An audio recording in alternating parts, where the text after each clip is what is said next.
Welcome to Ram and Goat Astrology. Join Helena and me, Laura Lee, each week as we take you on an explorative journey of astrology and health, reading charts, talking planetary energies, while educating and entertaining you. We help you navigate the mysteries of the stars and how they affect you personally. Here we go. All right. Welcome to Ram and Goat Astrology. We are so excited. We have two goats today. We Yay. do. That's exciting. Bring on the goats. Yeah. We actually have two goats on our farm. Their names are Birch and Willow. So Those are really nice names. yeah. And we will eventually breed them, but right now it's nice to just have two goats. We were up to 14 for a while. That was too much. Yeah. That was too much. We really had that many? We had that many. Holy cow. That's a lot of Crazy. goats. Goats I love goats. reproduce. I wish to have a goat. That's like a dream of mine, to have a goat at one point in my life. You will like them. Yeah, they're great. They're pretty easy going. Yeah. They're stubborn in a fun way, which is why I like them, right? Why I hang out with the human version as well. Yeah. They're stubborn in a fun way. They're very curious creatures. I think that's the biggest problem, is they're curious. And contrary to popular belief, they do not eat everything. No, they eat a lot. They eat a lot of different things, but they definitely don't eat everything. Nope. I doubt they'll eat a tin can. No. I don't think that's really a thing. They like Did people say that they eat tin Well, cans? you see it in like some of the at least in America, some of the cartoons, they have a billy goat or something and he's chewing on a tin can or something. The leather boot. Because that's what they do. They just eat tin cans and leather boots. No. That's what we feed them here in America. Yeah. But I do feel that they, like, goats have that personality of that you don't know what they're gonna do, that unexpected. So maybe that, they could eat a boot, because you never know with goats. Right. They do. They're very curious. They definitely like to explore things in their area. So they'll come up and nibble on your shirt or, chew on your fingers and stuff. But we've had lots of different kinds and lots of different personalities, and we really like them. We went for like a year without them. Yeah, at least. And I was like, I can't do it. Oh, you missed it. I missed it. And we're saying we have two goats on the show because both me and Philip have Capricorn placements. You have your ascendant? No, your sun. Tell me. My sun, and then Mercury, Venus. Do you need to see your chart? And, a lot. Yeah, a few of them. Yeah, he needs. I think there's an asteroid in there or something too. Yeah, a lot of Capricorn energy, and I have my ascendant and moon. Yeah, he has Sirius there as well. So he's Sun, Sirius, Venus, and Mercury, all in Capricorn in the 8th and 9th house. So he's really there. And he's a Taurus rising. So we've got lots of solid energy here. Earthy. Very earthy. I needed to balance myself, Yeah, with all of your air. And today we're actually looking at, and for those of you who don't know, Philip is Laura's husband. Hi, husband. Right? Hi, wife. Second time on the show. Yeah, he was filling in for you when you were under the weather over the holidays. Yeah. So yeah. We did an episode together. What did we do? You were doing my solar return? Solar return reading. That's right. Yeah. And now how is that? How's that shaping up? How's that shaping up? I would say it's pretty on par right now. It is. Yeah. Sure. Yeah, it's a lot of trying to figure out who I am and how you what I'm doing and how I show up, and a lot of first house energy. He had like 5 or 6 planets in Capricorn in the first house for solar return. And then he's Sagittarius rising. So he's doing a play, which he has not been on stage since we were teenagers. Right. And he's doing a play with our son, Elliot, and he's thinking of auditioning for another one. I didn't even have to push him on this one. He just came up with it all on his own. See, just like you're saying, those goats surprising us, right? Exactly. You never know what to expect with the goats. I mean, they climb on mountains. You would never expect that when you look at them. They're so agile in weird ways like that. Yeah. Really crazy. Yep. And so we are doing a relationship talk in honor of relationship celebration month. Do you guys do Valentine's Day over in Sweden? It's not really originally, like, it's not a thing here, but since like for the last maybe 2 decades, since the 90s, I think, it's been coming in more and more and more every year. Okay. But it's mostly internet. like a play of what you do in the States. Yeah. So it's getting bigger and bigger. Yeah. Yeah, we don't typically celebrate Valentine's Day, the two of us. No. We just always considered it a what we call a Hallmark holiday, because there's a I don't know if you know the Hallmark company. Yeah. Another holiday to throw out there so people buy cards. Right. And yeah, exactly. But you know what I thought of the other day when I thought about that it is Valentine's? It's Pisces season. Yes. Yeah, it So starts Pisces season in like 19th, I think, or 18th or 19th. Yeah, makes sense. Yeah. Oh, so it's a little bit off because Valentine's is on the 14th. Yeah, so it's just a couple days before Pisces season starts. A little bit, yeah. So I wonder if that has anything at all to do with it, like that compassionate energy of Pisces, that like romantic. It might. Yeah, the idealism and dreamy state. That's the thing. That's why I think neither that of makes us you buy things, right, for each other. That's why neither of us really do Valentine's, because like he's got his Venus in Capricorn. I'd like some consistent loving every day, right? I'd like those acts of service every day, not once a year with flowers. That's dumb. No. So we're very, very practical as a couple. Oh yeah, definitely. Yeah. So should we dive into your chart? Should we start with the synastry chart or the let's explain synastry to those who don't understand. So there's a couple different ways of looking at relationship charts. And this one is where you put the two charts kind of on top of each other and see how the planets line up. So I am in red on the outside and Philip is in blue on the inside for those of you watching. But listening, if you're listening, we'll just kind of explain what we're chatting about. So a synastry chart lines up the planets or the signs, and you can see where everybody's planets fall into each other's houses and each other's signs. And it helps you to understand what the energy of that relationship will really have, kind of the flavor of that relationship.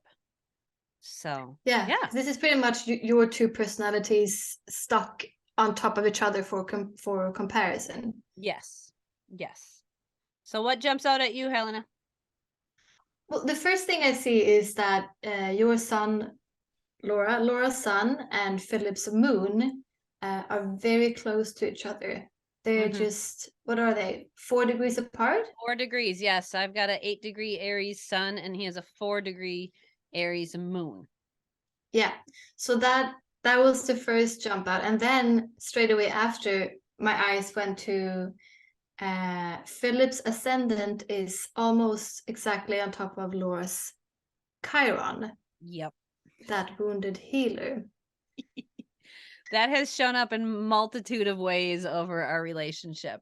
And it's gotten to a point where it's more of healing, but for a while it was more wounding. Yeah.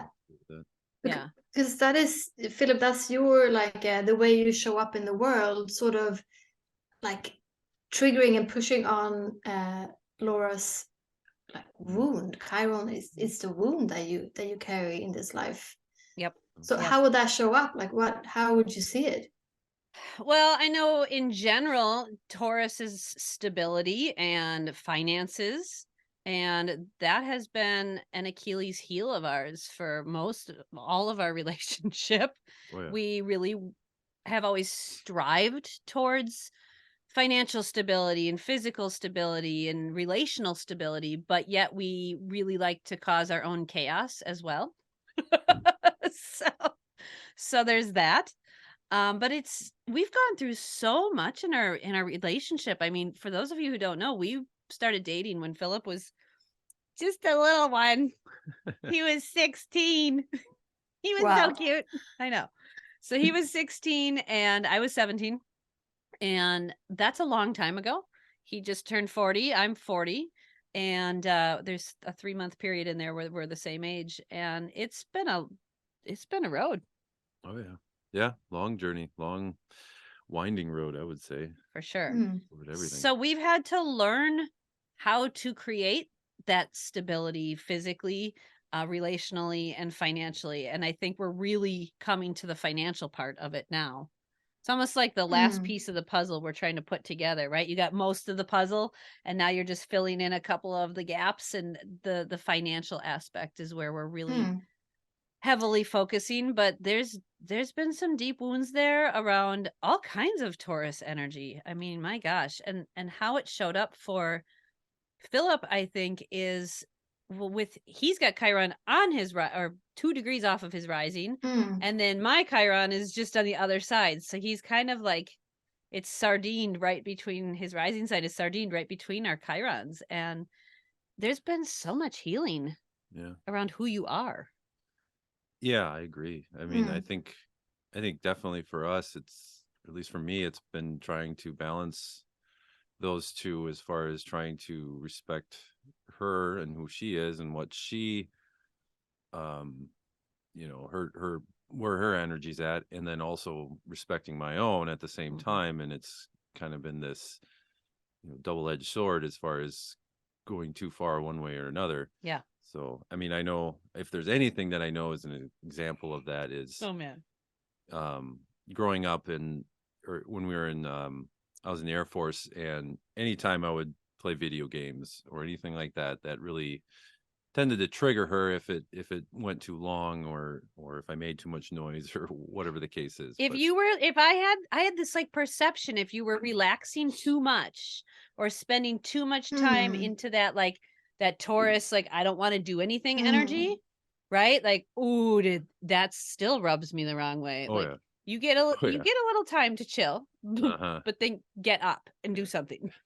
because you're a Sun Aries, and you are so much about just moving around, and you know, most still. Aries I know, they don't sit still.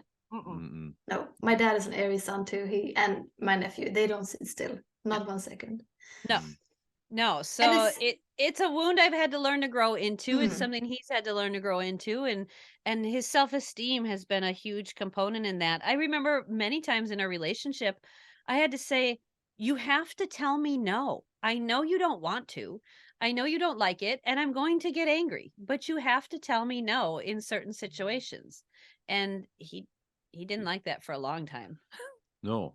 I mean, I say no now, but that was definitely a challenge, was being able to say no to you and be confident in that, I guess. Because I was looking to him for structure and stability, but I didn't know how to word that, right? Like I was going too far, and I knew it, but I never know when I go too far until clearly the pendulum is swinging too far and I just knocked over a building, right? So I needed his help to help stabilize my pendulum swinging and help ground me.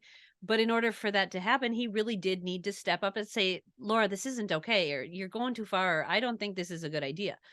But for years, he just was not confident saying that. And growing up with a pretty dominant father and the youngest of 4 children, he watched a lot of altercations and interactions where the energy was just, he just didn't like it. It was just too much for him. So he didn't want to cause that kind of energy within me when we were, you know, disagreeing or whatever. So it's been a learning process, but I think we're there.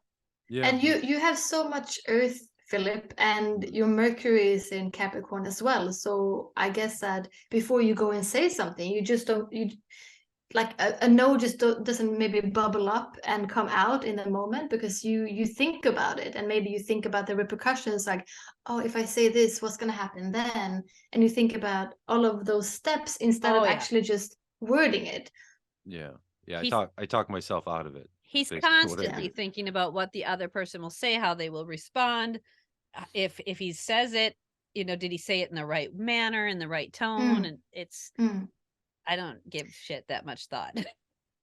Yeah. And I mean, that's like with every placement, it's a double-edged sword as well, because it's great to think about things before you say them, you know, it's great to think things through, but sometimes you tend to just get stuck in there and the words never come out instead, because like you said, you talked yourself out of it because you thought 10 steps ahead, and maybe even the 10 steps ahead is a consequence that you think is going to happen, but it might not even be true. Right, it's what you exactly. think is going to happen, but it's bingo. Yeah. This is what I've attempted to point out over the years too. I'm like, you actually don't know how I'm going to respond. You just think you know how I'm going to respond. And you're talking yourself out of it. So I think that's really where that Chiron ascendant for Philip and then Chiron really has shown up in our world for sure. But having this farm and being like in the earth on a regular basis, the two of us seems to really have brought us some peace, some balance, and some harmony in that healing. I know we were just out trimming apple trees the other day, and it was so nice, wasn't it? Just the two of us? Yeah. Yeah. It's very peaceful. So nice. Yeah. And we were like, why don't we do this more often? It's chaos in the house and it's so loud. And we're out here and trimming our trees and sculpting these apple trees that hopefully will be here for the next 50 years, you know, that our grandkids will be eating off of them. And we're training the branches, and I don't know, it just, that's where I think the healing part of that Chiron Taurus really shows up for us. Yeah, I agree. Yeah. So that's fun. So yeah, that's nice. And it's interesting because you both have Chiron in Taurus, but you, Philip, have yours in the first house, just next to your ascendant. And Laura, you have yours in the 12th house. So maybe yours is a little bit more hidden from you. Yeah. You don't see it as clearly. Correct. But both in Taurus. Yeah. So this is where I lean on him heavily. And if I just notice this now, my Chiron is connected in a trine to his Mercury. So I do rely on his grounded mind to help me stabilize, right? Because if the only thing I have in Earth is Chiron, then the only thing that quote unquote anchors me down is this wound that I have to heal. And why would I want to heal this wound in the earth if every time I touch the earth, it hurts, right? AKA hurts, right? So I have to use his mind and the way he thinks and communicates to kind of help me walk through that self-esteem stuff, walk through those issues. And I utilize that a lot. I frequently bounce ideas off of him. Thanks, Goat. Welcome. Philip, do you feel like you can sort of, because I'm thinking with that, if you feel like it's hard to, you know, to say no, or to just answer in the moment and say what you feel, it would be easier if you just loudly share your thought process, even if it's like, well, if I say that, this is what I'm thinking, but if I say that, then maybe you will get sad because of this.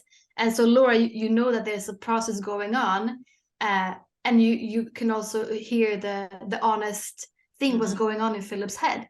So you know something's coming. You know that he's not just ignoring you, or you know, just not answering. I want to say at times I have for certain things. I think I've brought up certain issues I'm dealing with and not sure how to proceed. Yeah. Not necessarily because we have some serious issue we need to work out, but just, you know, some smaller things. I'm thinking more of the times when I need to maybe try what you're talking about, Helena, is, you know, if it's something where, you know, I just need some space or time to myself, and, you know, you're pressing me to do something that, you know, I just don't want to do right now. Maybe those are the moments that I need to, you know, talk more about it, or if you're deciding you're gonna, you know, make a big purchase or something, and I want to say, no, now's not a good time, but at the same time, I don't want to disappoint you. And I mean, we're getting there. Started doing that more, where we're talking more about it instead of just trying to answer and make a decision. I call the other day, I just actually had him. I really would like to invest in alpacas for our farm. We really wanted alpacas for probably 2 decades. And we're getting to a point with our farm where we're going to have camping out here and retreats. And we have donkeys and goats that are super friendly, but we're looking for a couple more friendly, not necessarily petting zoo or anything like that, but just friendly farm animals, right? And I do spinning of fiber and wool and stuff. So I'd like to work with alpaca as well. And so I've been thinking about this and thinking about this, and we've been talking about this. And so I had him the other day. This is yesterday? I think it was just yesterday. Yeah. I said, okay, I want to ask you something, but I don't want you to burst my bubble, because that's what I call when he Capricorns me. I call it bursting my bubble, right? I'm up here floating. And is that when he says no? Yes. And you tell him to say no more? Because he doesn't. I don't even need to say no. I just need to say, well, I'm not sure. He does. If I'm not excited about it, I burst a bubble. He doesn't let me down gently at all. There's no like soft landing. He lets me crash to the earth and then he picks me up and dusts me off. So got to train you somehow. So I'm finding new ways to ask questions that I'm pretty sure he's going to say no to, and for whatever reason. So with his chart, he has his sun conjunct his Neptune and my Neptune. So there's a lot of intuitiveness within him, and he's really learning to tune into that these last few years, I think, especially since about 2018, 2019. And so I'm kind of helping with that as I dive into my abilities and whatnot. So I had him close his eyes and I was like, okay, I'm going to ask you a question and I'd like your intuitive response. And he doesn't know what question is coming. So he's a little bit nervous on that, right? Usually. So I asked, I said, is this the year we invest in alpacas? And he sat and resonated on it. And I don't remember what your actual response was. I just said no. You said, no. Very simply. No. I thought about it for about a half a minute and then I said no. And I went, I think I knew that. And I just didn't want to hear it. Right. So we're getting to a point now with our communication that it is less personal. We're not feeling personally attacked. Yeah. Like we used to when we were younger. And I think that's the biggest thing, is the maturity and the understanding as to why he's saying no. He's not saying no to control me, right? Whereas when we adopted our fourth dog in 2003, and I had just adopted 3 dogs in 9 months, and then I wanted a fourth one, and he was like, no. And I was like, you can't tell me what to do. And I went and got the worst dog on the planet. And I had to live with that consequence for 15 years. So I get that karma definitely will smack you upside the head sometimes if you do that stuff. So when he says no, I know there's usually a really good reason for it, and he's not saying no just to like irk me. So I mean, Capricorn is all about responsibilities as well. So I'm sure exactly all of those no's, they come from you, Philip, probably like you go through your mind and you think like, is this doable? Can we do? And maybe usually it is a no, because it's so much about responsibilities with Capricorn. It's where Saturn belongs. So and his Venus is square to my Mars, and my Mars is in the 5th house of fun and play and hobbies, and I want to do all the things. And his Venus is in the 8th house and Capricorn, and like it just no. He doesn't actually, like, as much as he does mind saying no, he knows that's his job. Like, that's really what he has to do is rein me in. And I do understand that's why we're together. But man, it sure doesn't feel good when my hobbies are limited, right? And how does it feel for you, Philip? Because Laura has so much air and fire. How does it feel to live with someone with so much air and fire? How's it feel? How best can I put this? Let me think about this for a moment. It's, if anything, what it does is it allows me to be a little bit more open and expressive myself, because I kind of take some of that from her, or she encourages that in me and others. So that's helped me in that way. I mean, don't get me wrong, I go crazy sometimes when she comes up with some plans or ideas, or just does things, and I gotta, because I mean, like we've talked about before, it's she's very much a starter, and then I'm the finisher. So we've had He loves other to houses, finish my shit.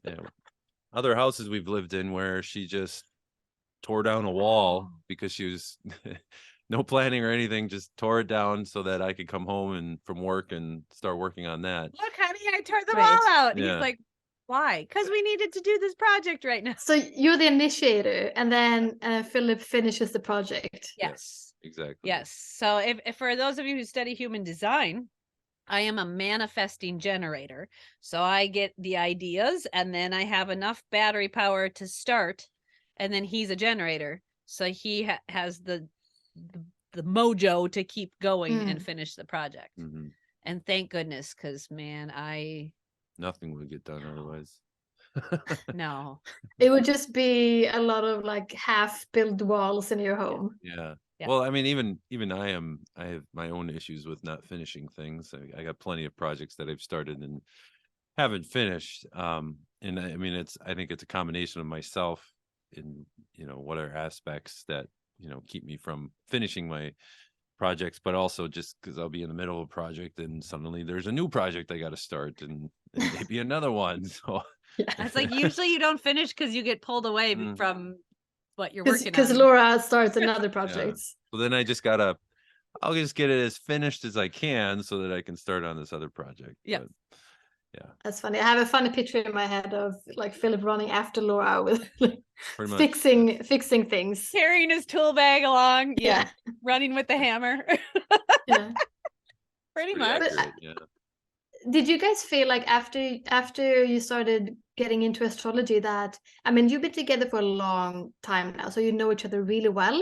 Yeah. But even though when you got into astrology, did you understand each other further? Like you got even more understanding from seeing all of your placements? For sure. Yeah, I think so. Yeah. For sure. I think what it did was what Deborah Silverman says is it helped us to become observers of ourselves and our relationship. And we've been through the ringer when it comes to relationships. So that whole vow in sickness and in health, within a few months of getting married, we started experiencing massive illness issues, physical, mental, emotional, hormonal issues with me. You weren't doing very well. We were in marriage counseling like within a month of getting married. Now at that point we'd been together for 3 years. Right. So, but we lived all by ourselves in Louisiana, and our family was up in Wisconsin. So that's a 2,000-mile difference. And he was in the Air Force, and we didn't have any friends down there aside from some Air Force people, but they were all immature and didn't know what the hell they were doing either. Right. So we started marriage counseling pretty much right away. And then from there, I got sent to a psychiatrist and put on Adderall for ADHD diagnosis. And the repercussions of the drug for me were pretty tremendous. I went from 138 pounds down to 106 pounds in about 6 weeks. So, and this was in July. We got married in May. So this was like really right after. It was really rough. And we had to really learn how to fight properly, how to eat and make food properly. We had to learn how to be adults in a relationship. And we took a lot of our parents' baggage with us. I came from a family that picked on each other and they were teasing and what's the word that you'd use? Just like tried to manipulate. It was just kind of to get your way, right? So that's kind of the habit patterns I grew up with was, oh, you just manipulate, tease and push and just kind of be a little bit yucky. Like that was kind of my whole upbringing in general. Kindness wasn't a focus. And then you grow up with more of a subdued, don't make waves. Right. It was very much authoritarian, I guess, and not much emotional support, if any. A lot of just making sure a lot of just making sure that we are being good young kids and always, following orders or the rules and that sort of thing. So we were both raised Catholic. Yeah. And when we were in the Air Force, we started looking for other forms of spiritual connection. And I think we did United Methodist, which is still Christian based. But it was very different from Catholicism. And we found some solace there and some connection there for a couple of years. And we were just trying to find ourselves. But there was a lot of bumps right away. Yeah. And then from that health issue, we experienced fertility trauma and fertility issues for about 5 years after that. So it was just kind of one thing after another after another. And being away from our families was both really beneficial and really hard. Yeah. Yeah, I mean, you got married and you had to grow up really fast. Yeah. Without any family or any friends nearby. Yeah. And we both have Sagittarius in the 7th house. So travel. Yeah, you do. And being away and an adventure is a big part of who we are. Yeah. And Philip has Uranus in the 7th house as well, I see. Yeah. Which is all about like, shaking things up. And so I guess that, Laura, was that for you? It really shook your world when she entered. Chaos in the marriage. Oh, yeah. Yeah, I mean, we definitely don't do marriage like other people do marriage, I guess. I mean, much of what we've done over our lives has been very against the status quo. Very Aquarian. Yeah, unique. Finding your own way.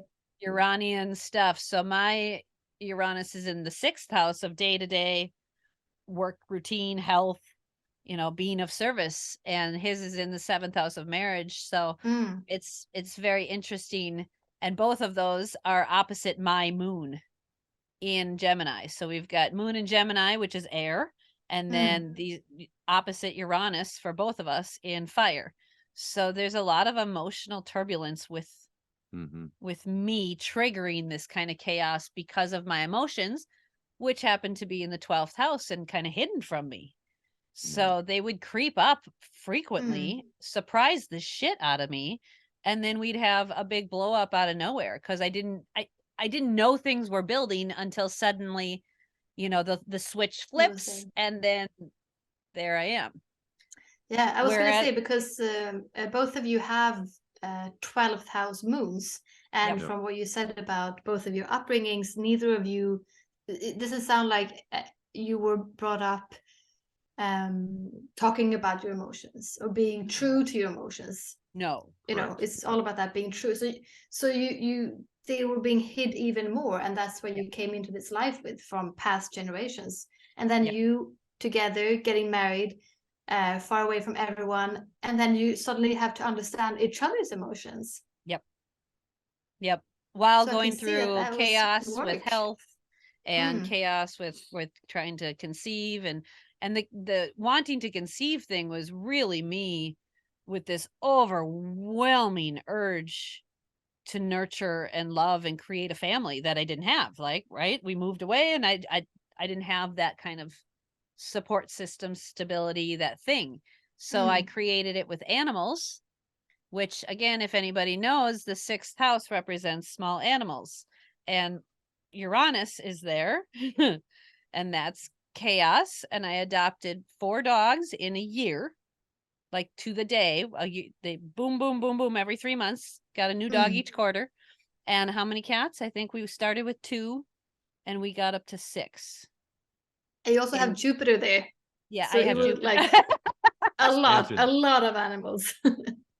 And that was like the family I poured myself into, because we were not able to conceive, and we were going through fertility treatments, and we were doing all of the, American Western allopathic medicine, and it wasn't working. It was making my health worse, which again, 6th house is health and physical body, and I have chaos and Jupiter there. So the instability of my emotions was creating a massive instability in my health, which was creating an instability in our marriage.